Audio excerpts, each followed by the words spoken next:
Amongst the long line of America's commander-in-chiefs, James Buchanan is commonly considered to be among the infamous. The 2024 Presidential Greatness Project expert survey ranked Buchanan the second worst president, only beaten out by Donald Trump. I do not dispute the 15th president's status among historians. When he was sworn into office in 1857, these United States were on the brink of dissolution over the westward expansion of slavery. The American people needed a strong, unifying figure to guide them through the storm as George Washington had been. Instead, they elected a weak-willed Democrat from Pennsylvania. All of Buchanan's actions during his presidency either exacerbated the divide between North and South, or were just plain bad decisions. This nigga is trash! Only one decision, made during the Secession crisis, ensured that the United States had a chance of surviving as one nation, indivisible, with liberty and justice for all.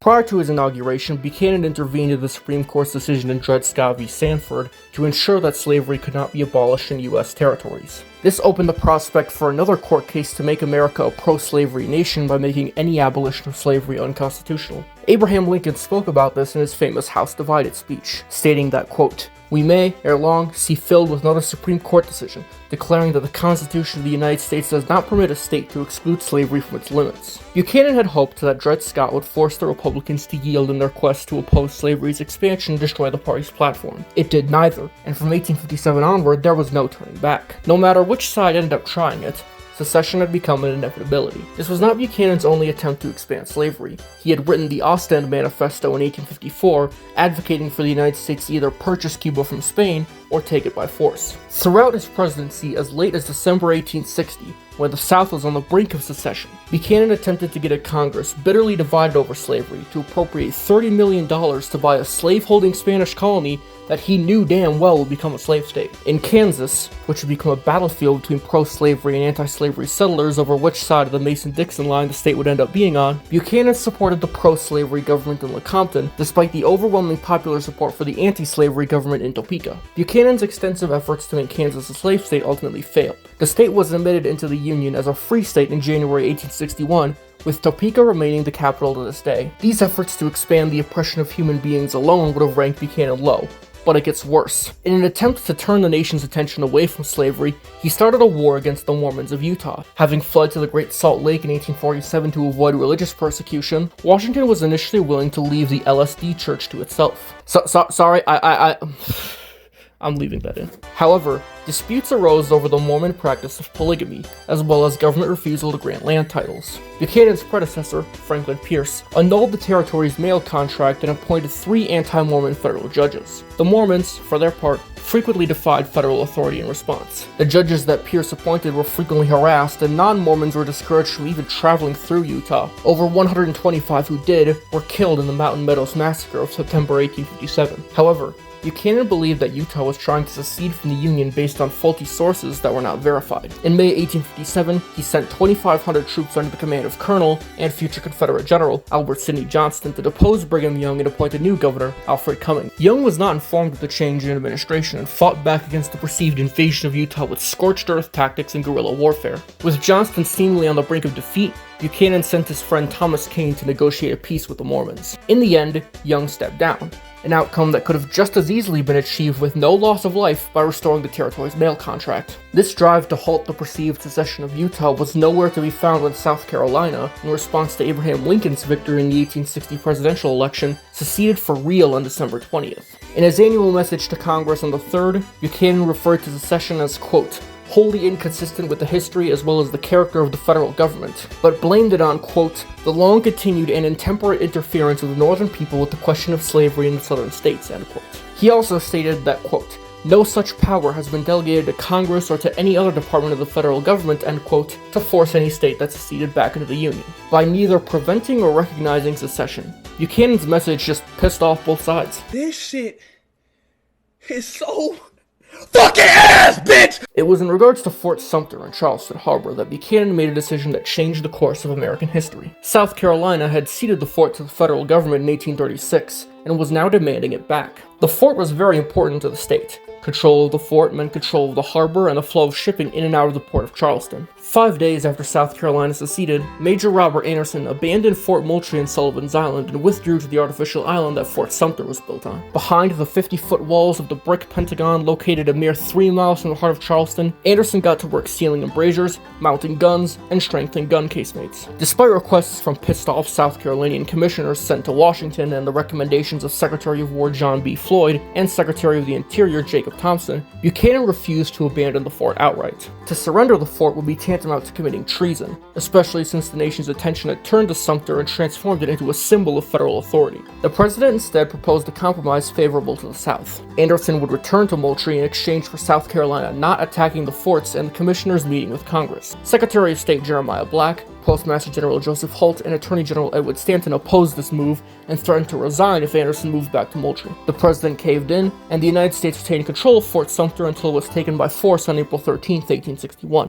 If Buchanan had implemented his proposed compromise, Anderson would have been placed in an indefensible position and forced to surrender to the South Carolina state militia, which could have invaded Moultrie with ease. In addition to the South Carolinian commissioners meeting with Congress effectively granting diplomatic standing to the separatists, withdrawing from Sumter would have been an implicit acknowledgement of the legality of secession. When 6 more states followed South Carolina out of the Union prior to Lincoln's inauguration, a precedent would have been in place for them to send their own commissioners to Washington. The Confederate States of America that formed in February 1861 could have had de facto diplomatic relations with the United States by March 4th, with a strong argument that the newly formed republic should be allowed to leave in peace. Without an attack on any U.S. forts in the CS, President Lincoln would have had no credible basis for using the military to force the South back into the Union. Although certainly not adverse to using the military as Buchanan had been, Lincoln was unwilling to be too aggressive to the South and risk driving states like Kentucky and Maryland to secede. Not like there was anything in the Constitution saying that Lincoln had to force any seceded states to come back. The right of revolution is in the first paragraph of the Declaration of Independence, after all. The Detroit Free Press, a major Democratic-aligned newspaper, argued that, quote,